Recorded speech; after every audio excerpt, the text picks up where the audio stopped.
What's happening, everyone? Nicky Hawkins back once again with another Midweek Musings. I enjoyed myself so much last week that I thought I'd bring it back this week. It's a show where we pit you 3 questions, we have our say, and then we read out your say. So let's get into what we spoke about yesterday. So question number 1 is a simple one. You've got to explain your answers, I'm afraid. Can West Ham finish top 4? Now, after a fantastic result at the weekend against Tottenham, we go into a run of quite tough fixtures with the top. Now, can we finish top 4? That is a question. Can we finish top 4? 25 games gone, 13 to go. Pretty good consistency. 67 points is the projection, points per game and all of that sort of thing. Listen, don't count your chickens. We've got a good chance the way we're playing at the moment, but form, injuries and everything else can turn in a heartbeat. Look at Leicester last year. Before lockdown, they was nailed on to become top 4. They're nailed on to become top 4 this year. They had a very, very poor run of form, so anything can happen. I'll tell you what though, if we get some points or a result this weekend, belief will be sky high. And I tell you, I heard Jim White talking on TalkSport saying that, you know, West Ham wouldn't entertain a bid under 100 million for Rice. Now, many would say that would be a detractor. Listen, if we got top 4, we need to keep him. Even if we got into Europe, we'd need to keep him, you know. And I think Deck's an honest enough lad to give us an extra season. Look, we all know he's going to go on to become a top player in the game. He's going to play for a top club and all of that sort of thing. But at the moment, I think he'll give us another season. And I think that's our best chance of keeping him for another season, is to see a little bit of progression, a little bit of, you know, and that's why it's so important that they go out in the transfer markets and you know, get these players, because you want to keep the best ones you've got. People are going to be sniffing around Souček, Soufal, you know, people like that. And it's a Diop even, a couple of more good performances, people might be sniffing around him.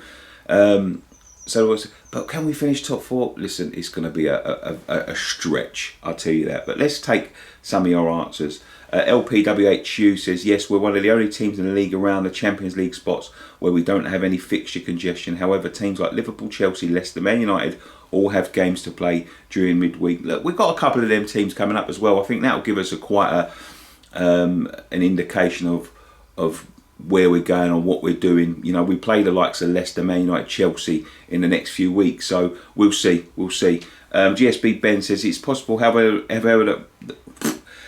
the run of fixtures is tough. This will show us how far we've come as a team and the mentality of the players. Kirk Bloomer says it's going to be a long shot, but with a bit of good luck, keeping the form going and avoiding injuries. Too many key players and we can squeak it tight though, very tight. Rick Cogger at hotmail.com says, yes, we can have lots. Yes, we can. We have lots of good players, and I do think we can finish in the top 4. Andres Talsted says, yes. Reason being is that almost every other team around us is fixture congested. If we can keep the injuries to a minimum, that is easier when we only have 1 game a week. I think with this squad, we can look upwards rather than down. I think you're right there, mate. Josh BW says, yes, but due to the lack of investment in January, it has hindered our chances. Can't see Antonio playing every game from now to the end of the season, and if he doesn't play every game, we may just miss out.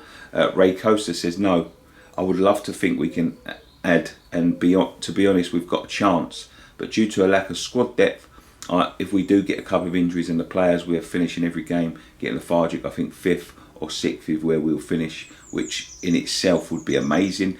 Alex E7229 says, I think we've played well against the top 6, but I think we've played well against the non-top 6, but against the better teams that we struggle. The next month or so will be pivotal. If we win a few of those games, who knows? I'll take a couple more. Lee Ford says, a lot will depend on this run and next fixtures. If we emerge in a strong position, we can get Europa, but Champions League is a step too far, he believes. Dango says, we've been so consistent, I don't see why we can't finish top 4. Yeah, we'd be punching above our weight, but the passion and drive of the team is showing. It wouldn't surprise me if we did. And I'll take one more because there's so many comments. Lewis Alexander Tucker says, yes, looking at the teams around us, they all have either cup games, European Championship games, or for some both. At the moment, we only have to focus on the league. Thank you very much for that, guys. Let's see the next question. Number 2. Yesterday, I'm talking about yesterday because we pitted these questions yesterday. Give the Ref a Hand campaign is launched today, which was yesterday, which encourages players to clap the referee onto the field. To demand respect like that, should they be made to explain decisions, as even with VAR, a huge amount of mistakes are being made? No, it's the answer to that. This is just my opinion, as I say, and we'll get some of your opinions. The refereeing standard in this country is poor. Is really poor. Mistakes being, even with video assistance, there's mistakes being made. The decisions that they miss, the decisions that they miss with video technology, the decisions that they make when they've watched something. I think it was something like 27 times that Mike Dean watched that Thomas Souček incident. I think it was something like that, or 20 times, something like that, and he still decided that was a red card. Now, if they can't see these things, I can. Do you know what? If they interpret it different, I can take that. But what I can't take is the fact that they're so protected. They are, listen, Mike Dean got 2 wrong in a week. He then just said he wanted to take a break from the Premier League. He refereed a cup game, but wanted to take a break from the Premier League, and he was back 1 week later. That was a suspension that they didn't want to admit to, and that's what I've got a big problem with referees, is they're not culpable. They're not.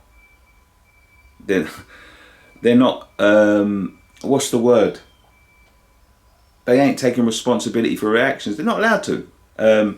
There's so much. You look around the world. There's a famous clip of the Australian League where, the referee gives a decision. You can hear him. He's mic'd up. You can hear the conversation between him and the VAR person. It's so clear and so, transparent. And sometimes when I look at England and the way they do it, and the way they do it in the Premier League, I think to myself, well, they look like they're hiding something. The conversations, whatever, until they are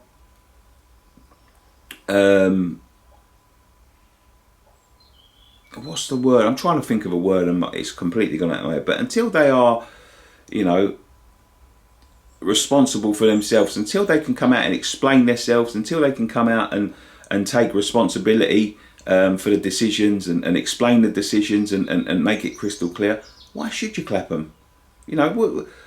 If a guy at work, or if your boss, let's take the Thomas Souček incident for instance. If your guy, if I was at work and my boss come in and said, right, stop what you're doing, that's bang out of order, that, and I was like, what?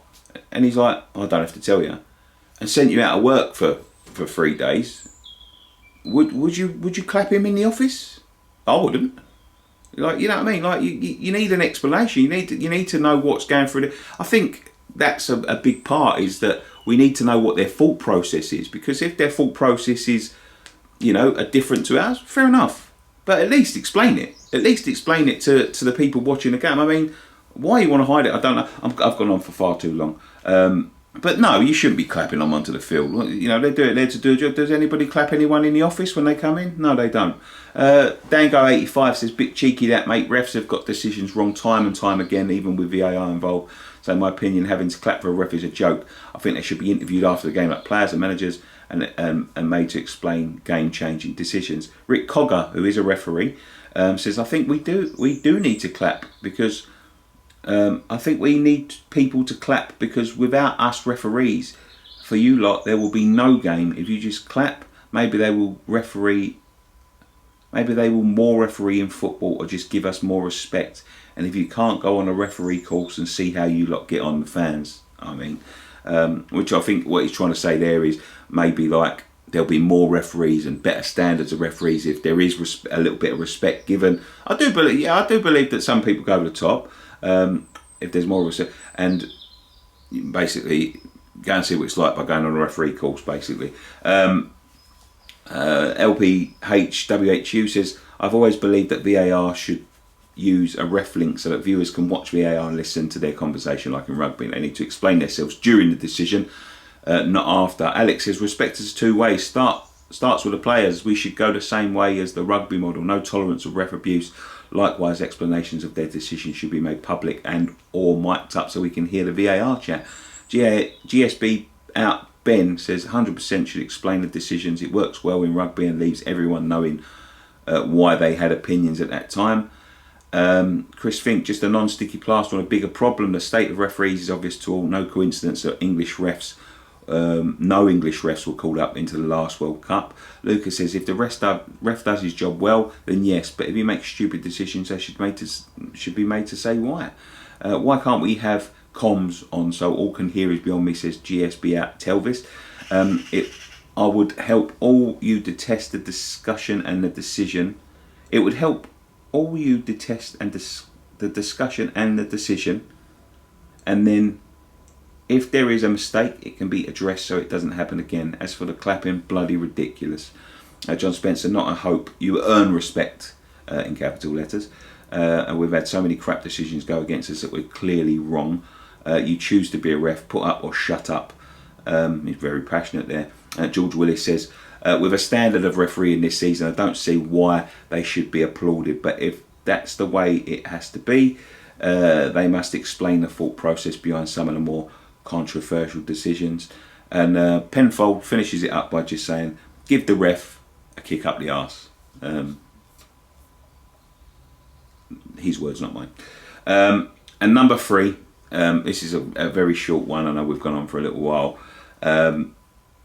Unfortunately, yesterday marks the 28th anniversary of the passing of the late, great Bobby Moore, one of the greatest players in our club's history.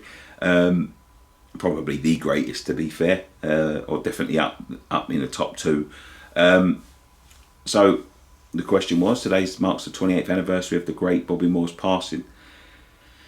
Is Bobby the greatest English sportsman that has ever lived? And I said, be as impartial as you want, because this is a celebration of a man that's so highly coveted, and rightly so, at our club. I think so. I do think so, and that is not me being biased. It's being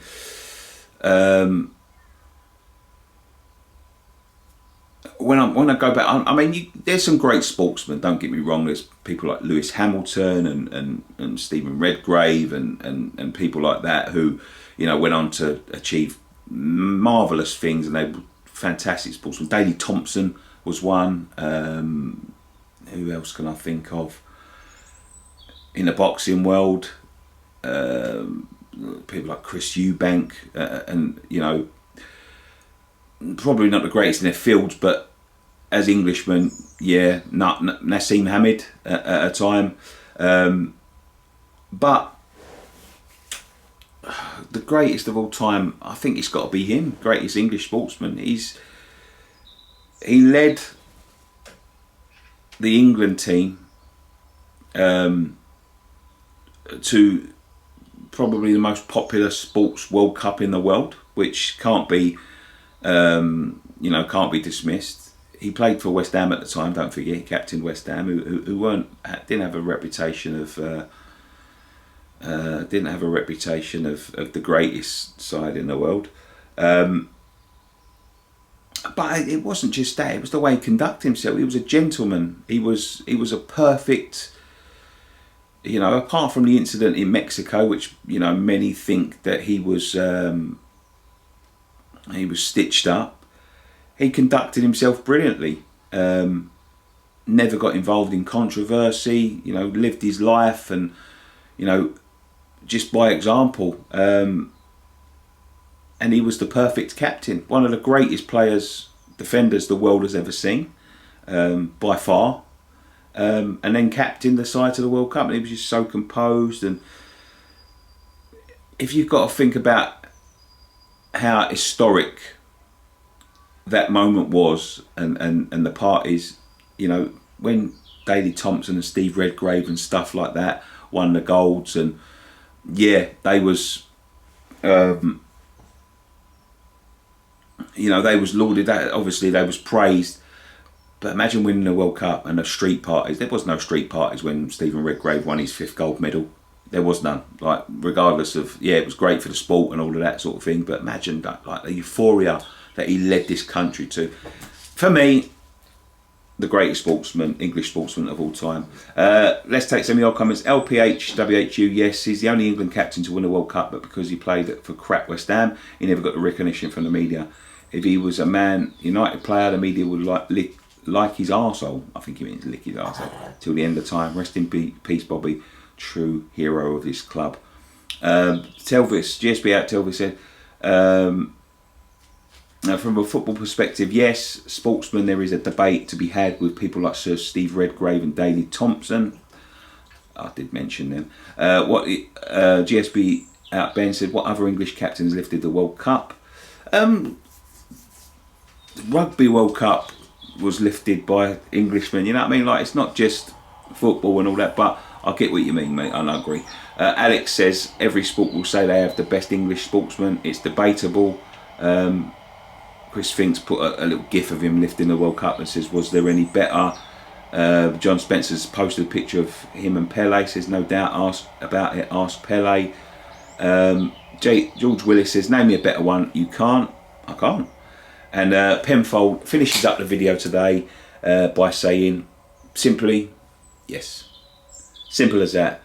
Thank you so much for joining us on this edition of West Ham Fan TV's Midweek Musings. These are going to be coming back regularly because I really enjoy these and I really enjoy taking that. Don't forget to join us for Friday Night Pint on Friday. I don't think Ryan's going to be here because he's moving, but the rest of the boys will be here having a drink, getting us through that lockdown, which is so close. If we all abide by the rules, it's so close to being over. It's not long now and we can all get back together, and that Friday Night Pint that we've been promising is getting arranged, and we're going to organise that and get it sort of booked in and you know, release tickets and release sort of information about where it's going to be. But again, thank you so much. If you're new around here, subscribe. I know it's a bit biased, West Ham, so if you're another fan, you might not want to subscribe this week, but check us out on Friday Night Pint. We'll be building up to a Man City game. But other than that, have a lovely week. One thing left to say, come on you Irons.